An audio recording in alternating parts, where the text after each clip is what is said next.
At my son's 50th birthday party, my daughter-in-law pointed toward the back of the ballroom and said, "Dorothy, why don't you sit with the Hendersons over there? You'll have more in common with them." I smiled and nodded. She turned away without another word. What she didn't know, what neither of them knew, was that I had written the check that paid for every single thing in that room. The flowers, the catering, the open bar, the ballroom rental, all of it.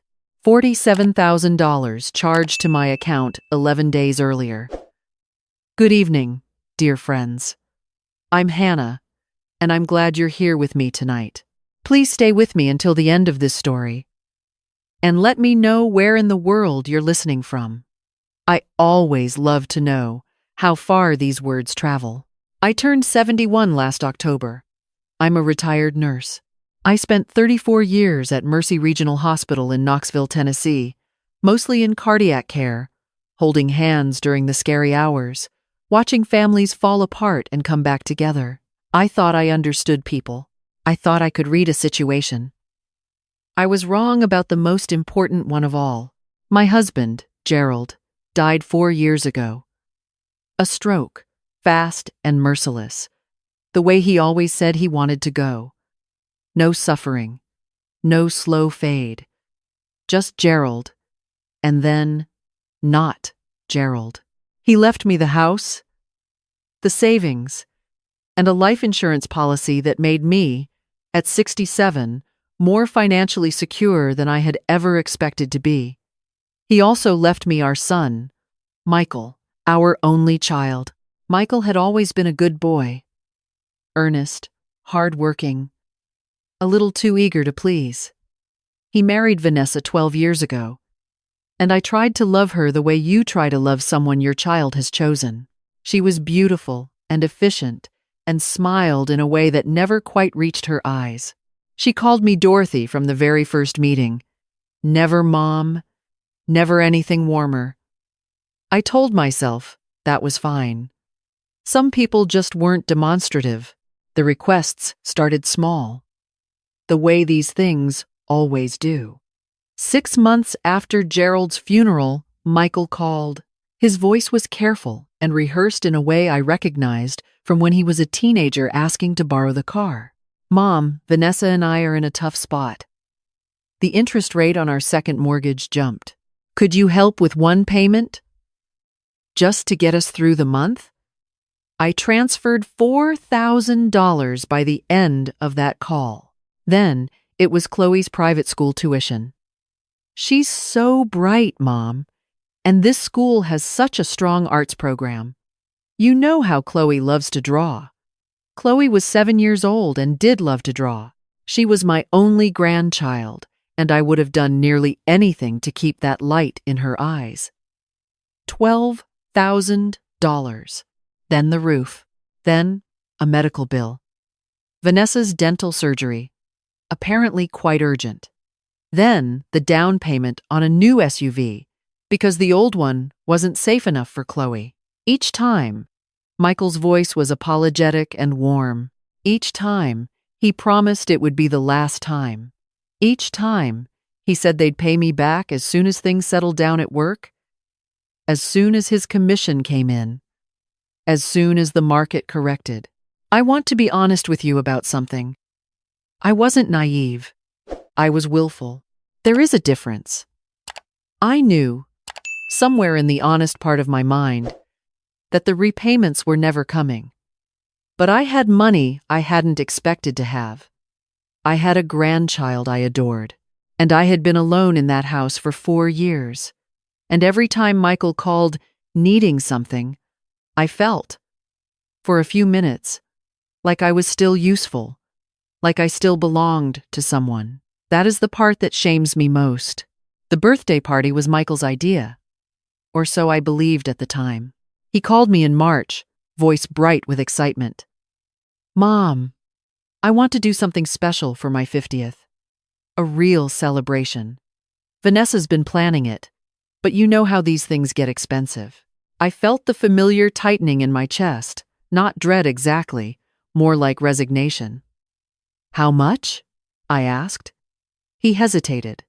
The ballroom at the Lexington Hotel is $4,000 for the evening. Catering runs about $12,000 for the guest list we're looking at. Then there's the band and the flowers. And Vanessa found this incredible cake designer. By the time we finished talking, the number was $47,000. I sat at my kitchen table for a long time after I hung up, looking at the magnolia tree Gerald had planted in the backyard the year Michael was born. Then I called my bank and arranged the wire transfer. I arrived at the Lexington Hotel that Saturday evening in a dress I'd bought specifically for the occasion. A deep blue that Gerald always said made my eyes look silver. I was early, which is a nurse's habit. You're either 10 minutes early or something goes wrong. The ballroom was being set up when I arrived, and for a moment, watching the staff arrange the flowers and light the candles, I felt a rush of something close to pride. I had made this possible. My son would have a beautiful 50th birthday surrounded by everyone who loved him. Then Vanessa arrived. She swept in with two of her friends, all three of them in matching energy, loud, glossy, already laughing at something. She saw me standing near the entrance and walked over with that efficient smile. "Dorothy, you made it. You look nice." She said it the way you'd compliment a child's drawing. Then, she tilted her head toward the far end of the room. "We've put you at table 11. The Hendersons are there. Paul and Marlene. They're in their mid-70s. Very sweet. I think you'll have plenty to talk about." I looked toward table 11. It was positioned behind a pillar, partly obscured from the main dance floor. The Hendersons, whoever they were, hadn't arrived yet. Table 11 was the last table before the service corridor. "You'll be more comfortable with the seniors over there," Vanessa said. I smiled. I nodded. She was already turning away. I found table 11. I sat down. I folded my hands in my lap. Around me, the room filled up Michael's colleagues, their neighbors, Vanessa's friends and family, people I'd never met. Michael came over briefly. "Hugged me," said Mom. "You look great," and was pulled away immediately by someone with a camera. Vanessa's parents sat at the head table. Her sister gave a toast. Her college roommate gave a toast. Michael spoke for 10 minutes about how Vanessa had built their life together, how she was the engine behind everything they'd accomplished. No one mentioned me. I ate the chicken I had paid for. I drank the wine I had paid for. I watched my son dance with his wife on the floor I had rented, under the flowers I had bought, in front of the band I had hired. The Hendersons were perfectly pleasant people. Paul had a hip replacement and liked to talk about it in some detail. I drove myself home at 10 o'clock. I didn't cry until I was in my driveway, and then I cried the way I hadn't since the week Gerald died. Not from grief this time, from something harder to name. A recognition. The kind that comes when you finally stop arguing with something you've known for a long time. I sat at my kitchen table until almost midnight. Then I opened my laptop and logged into my bank account. I had never actually added up the total before. I think I had avoided it deliberately, the way you avoid stepping on a scale when you know you won't like the number. It took me 40 minutes to go through every transfer, every wire, every check I had written to Michael or to accounts Vanessa had directed me to. I made a spreadsheet. Gerald had always said I should have been an accountant. By 11:45, I had my number. $212,000. In 3 years and 8 months. $212,000. And I had sat behind a pillar at his birthday party. I didn't sleep that night. I made tea I didn't drink. I walked through the house Gerald and I had lived in for 30 years, running my hand along the walls the way you do when you're trying to remember something. In Chloe's room, we'd kept a room for her, painted it yellow, bought a little bookshelf. I sat on the edge of the bed and thought about what I actually wanted my life to look like. Not what Michael needed, not what Vanessa expected, what I wanted. By morning, I had the beginning of an answer. Monday, I called my friend Ruth. We'd been close since our children were in elementary school together, and she'd spent 20 years as a paralegal for an estate law firm before she retired. I told her everything. The transfers, the party, Table 11, all of it. Ruth was quiet for a long time. Then she said, "Dorothy, I'm going to give you the name of an attorney. His name is James Whitfield. He's the best elder law specialist in East Tennessee. Call him today, not tomorrow. Today." I called James Whitfield that afternoon. His office was downtown, one of those old buildings that smells like wood polish and paper. He was in his late 50s, calm in the way that very competent people are calm. He listened to everything I said without interrupting. When I finished, he leaned back and looked at the ceiling for a moment. Then he said, "Mrs. Calloway, I want to ask you something directly. Did your son or his wife ever threaten you? To force you to make these transfers?" "No," I said. They asked. I gave. Every time. Did they promise repayment? Every single time. He nodded slowly. "Do you have documentation of those promises?" "I have texts," I said. "I have voicemails. I have emails going back 3 years." Something shifted in his expression. "Good," he said. "That matters." We spent 2 hours in that office. By the time I left, James had outlined a plan. First, we would establish a revocable living trust. My house, my investment accounts, my retirement fund, everything would transfer into the trust with me as trustee. I would retain full control, but the assets would be protected. Second, a new will. My current one named Michael as the sole beneficiary.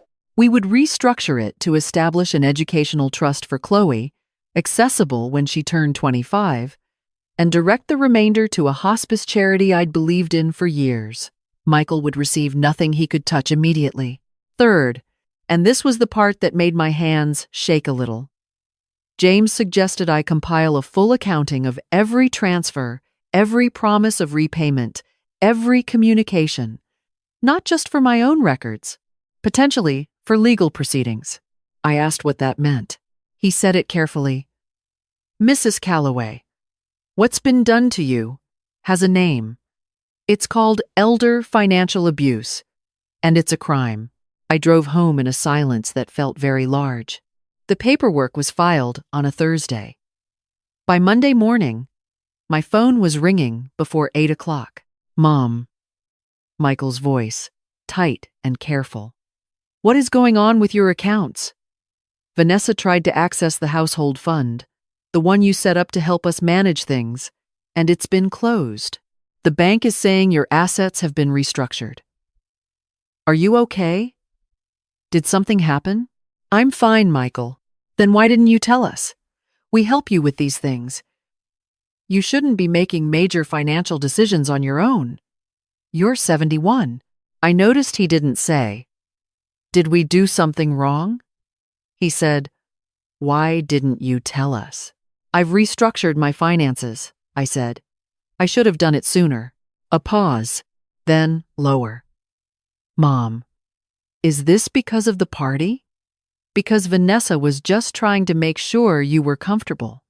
She thought you'd enjoy sitting with people your own age." I let the silence run for a moment. "Michael, how much have I given you in the past 4 years?" Another pause. "Mom, that was family. Helping family. You gave freely. You wanted to help. I gave you $212,000. You've repaid zero, and at the party I paid for, your wife seated me behind a pillar with people she described as seniors." His voice changed then.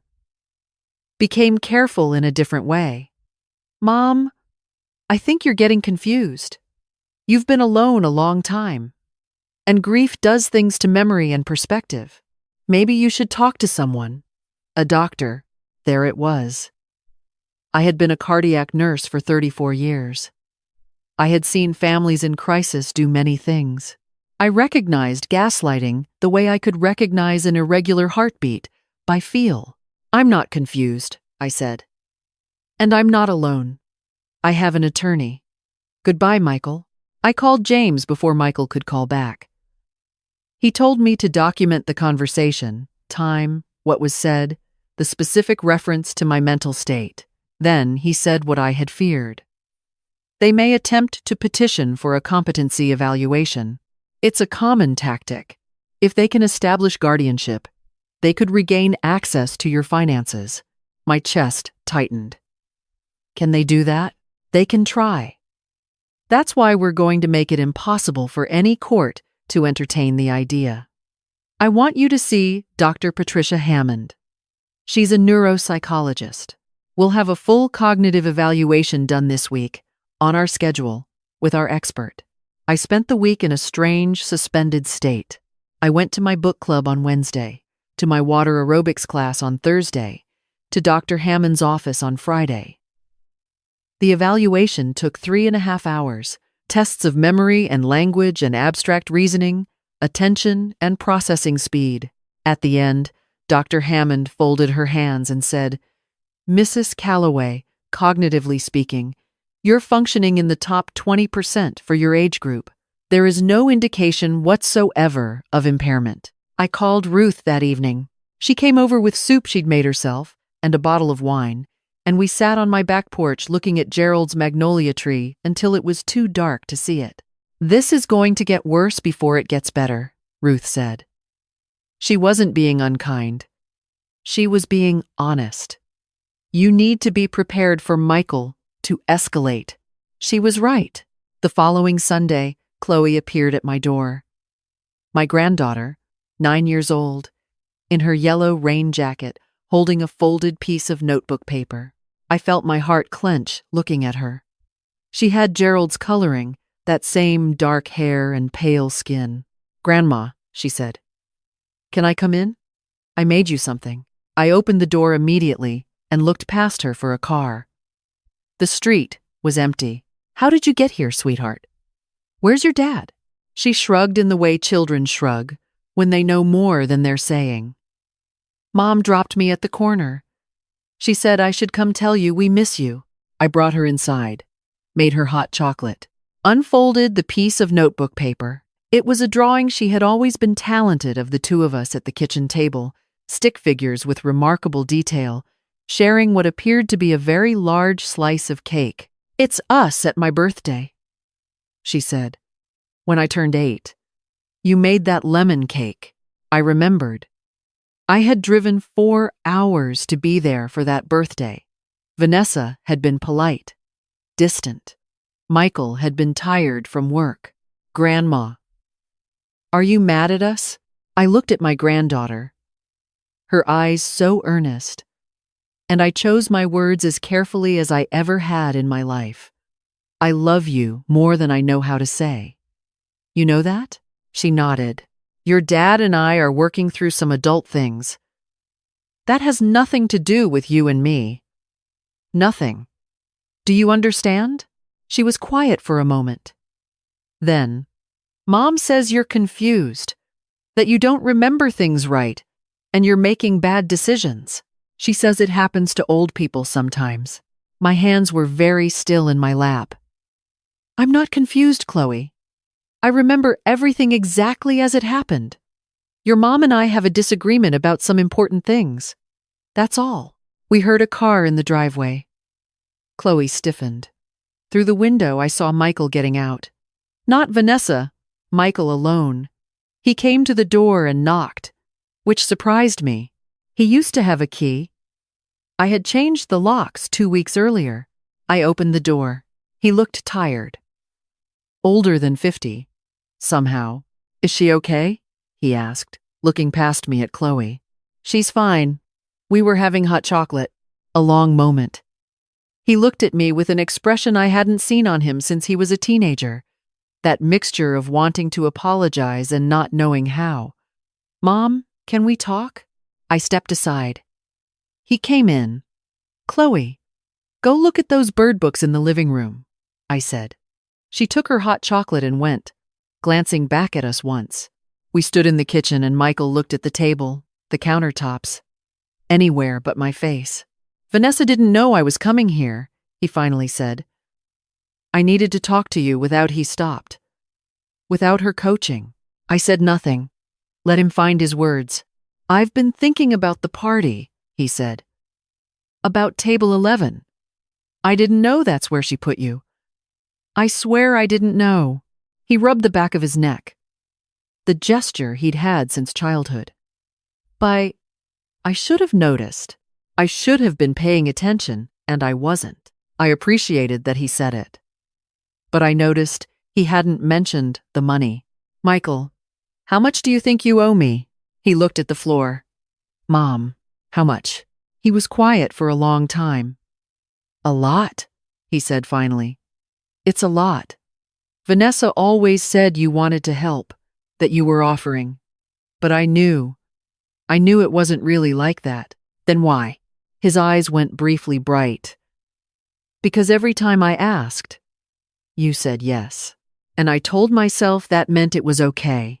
That is the most honest thing my son ever said to me. I'm not sure it made things better, but it made them real. Then he said the thing that unraveled it again. Mom, please don't do this legal thing. Whatever your attorney is pushing, it's going to blow everything up. Our marriage is already stressed. If this becomes a court matter, if our financials get subpoenaed, he stopped. I want you to really listen to what you just said, I told him. He did. I watched him hear it. He looked away. Vanessa is filing the competency petition on Friday, he said quietly. I told her not to. She's doing it anyway. I want you to go, Michael. He collected Chloe from the living room.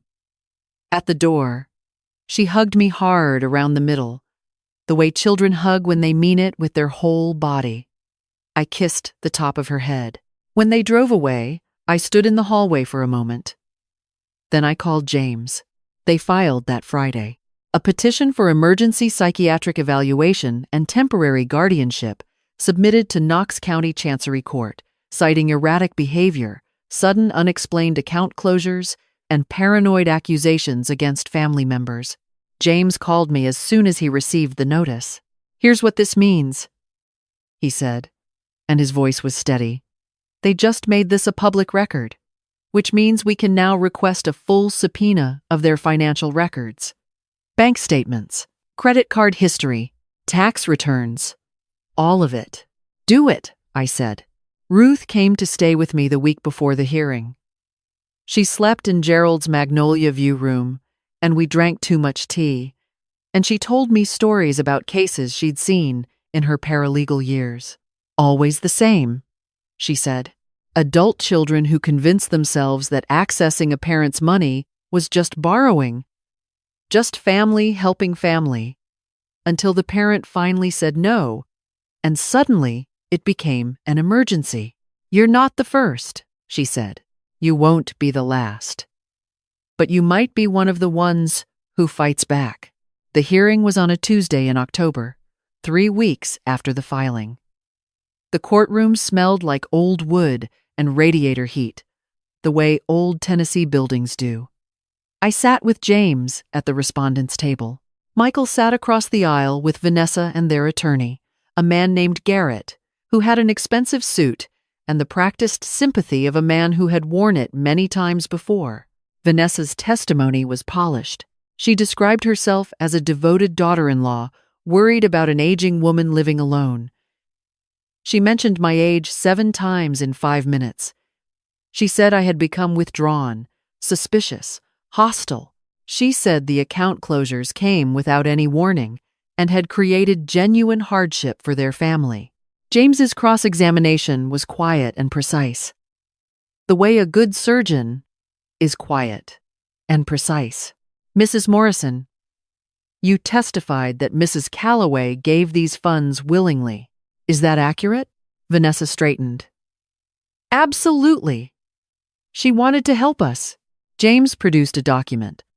I have an email here, dated March 3rd of last year. You wrote to Mrs. Calloway. Michael's commission has been delayed again. We're short on the mortgage this month, and Chloe's tuition is due Friday. I don't know what we'll do if you can't help us." Does that sound like someone being offered a gift? Or someone being asked for help under pressure? Vanessa's jaw tightened. Families communicate that way. How much of the $212,000 has been repaid? Silence. Mrs. Morrison? We've been meaning to work out a repayment schedule. How much has been repaid? We haven't formalized anything yet. So, nothing. She didn't answer. James turned to the judge. Your Honor, I'd like to enter into evidence the cognitive evaluation conducted by Dr. Patricia Hammond, showing Mrs. Calloway functioning in the top 20 percentile for her age group. I'd also like to enter the financial subpoena results, showing that Mr. and Mrs. Morrison have a combined household income of $260,000 annually, maintain a country club membership at $1,300 per month, and took 2 international vacations in the past 18 months, all while representing to Mrs. Calloway that they were in genuine financial distress. Vanessa's attorney was on his feet immediately. Objection. Relevance. Your Honor, James said calmly. The petitioners are claiming Mrs. Calloway is mentally unfit to manage her finances. The question of why they would want her declared unfit is entirely relevant. The judge, a woman named the Honorable Carol Reese, who looked like she had seen every permutation of human behavior and was unsurprised by all of it, looked at Vanessa over her reading glasses. Michael was called to the stand last. He was not the polished witness Vanessa had been. He kept looking at his hands. When James asked him directly whether he had told his mother that a doctor's evaluation might be necessary, a reference to that phone conversation, Michael said, "I was worried about her." Were you worried about her? James asked. Or were you worried about losing access to her accounts? The silence that followed was very long. Judge Reese didn't leave the bench. She looked at the paperwork in front of her for approximately 45 seconds, which felt much longer. The petition for guardianship is denied, she said. Mrs. Calloway is clearly of sound mind and has every right to structure her finances as she sees fit. She paused. I'm also going to say something that is not part of my formal ruling, but that I feel needs to be said in this courtroom. Mrs. Calloway, you are not required to give your family another dollar.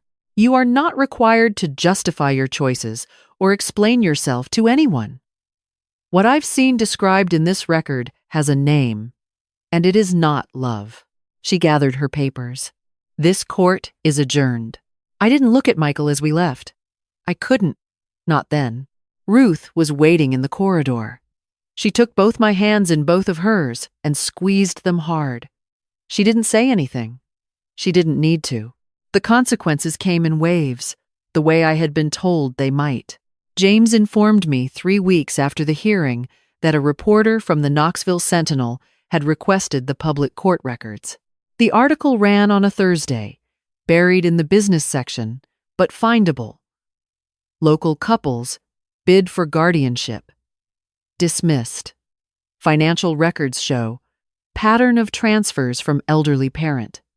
It named them. It cited the amounts. Michael's company, he managed a regional sales team for a medical supply distributor, placed him on administrative review. Apparently, questions arose about how a man handling client accounts had represented his own family's financial situation.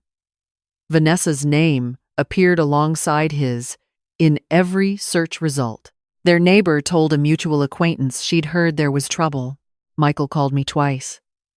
I let it go to voicemail. The first message was tight-voiced and angry. You could have handled this privately. You chose to make it public. I hope you're satisfied. The second, a week later, was different, quieter. Mom, I don't know how to start this.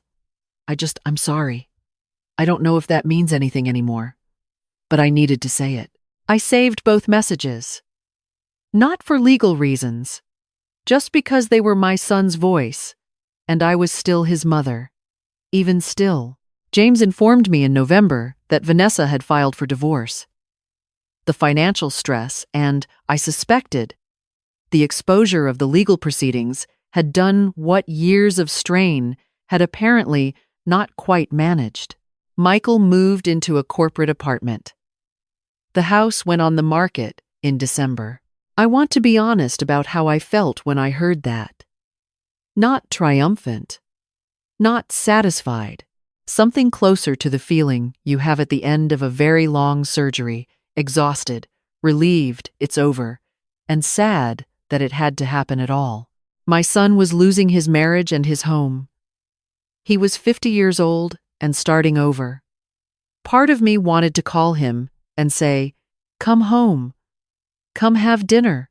Let me make the lemon cake." But I knew that wasn't what either of us needed right now. Healing, real healing, doesn't work on the schedule you wish it would. Winter came. I joined a grief group at my church, not for Gerald anymore, though he was always there too, but for the quieter grief of understanding that my family was not what I had believed it to be. The women there were extraordinary. One of them, Bet, had survived something similar with her adult daughters. We became real friends, the kind who call on a Tuesday with no particular reason. I started painting. Terrible watercolors that made Ruth laugh so hard she spilled tea on my couch, which she didn't apologize for adequately. I signed up for a Master Gardener certification course through the University Extension program. Gerald's magnolia needed attention, and I found I wanted to be someone who understood what she was growing. I also kept my promise to Chloe. She had called my landline, which meant she'd looked up the number herself on a cold evening in February. Her voice was small. "Grandma? It's me." "I know your voice, sweetheart," I said. She told me her mom and dad weren't together anymore.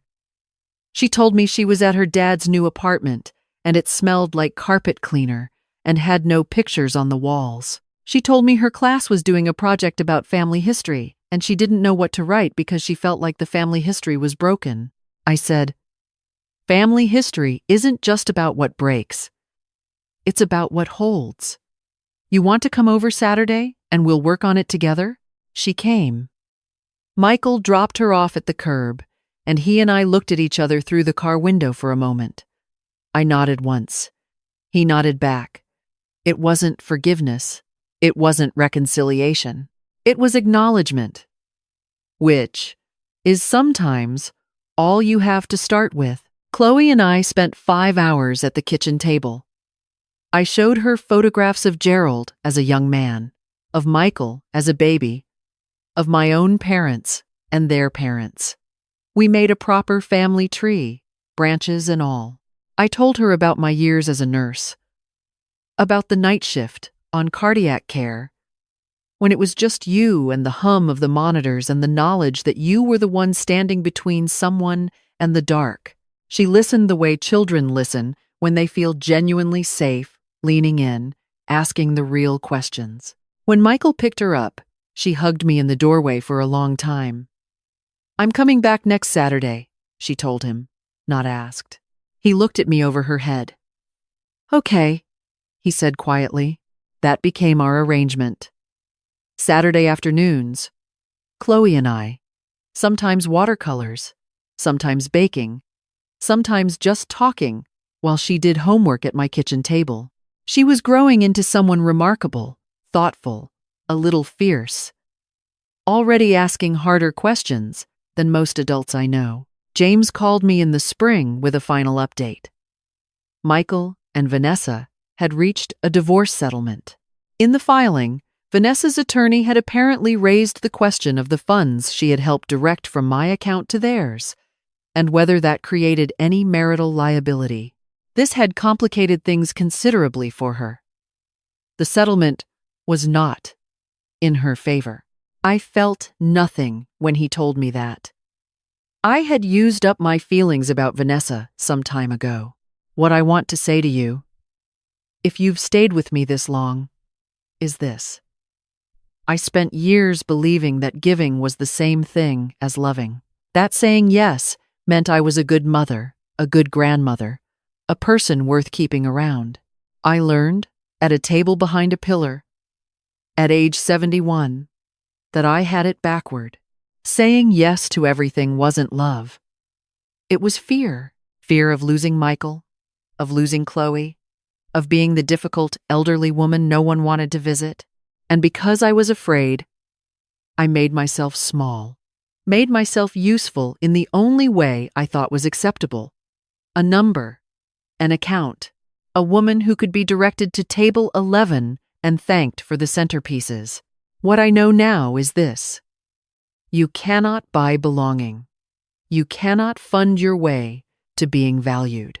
And the people who only value you for what you can provide, they are not going to become the people you need them to be just because you give them one more chance, one more transfer, one more look the other way. Setting boundaries is not cruelty. Protecting what you've built is not selfishness. And asking to be treated with dignity is not. It has never been too much to ask. The magnolia bloomed in April.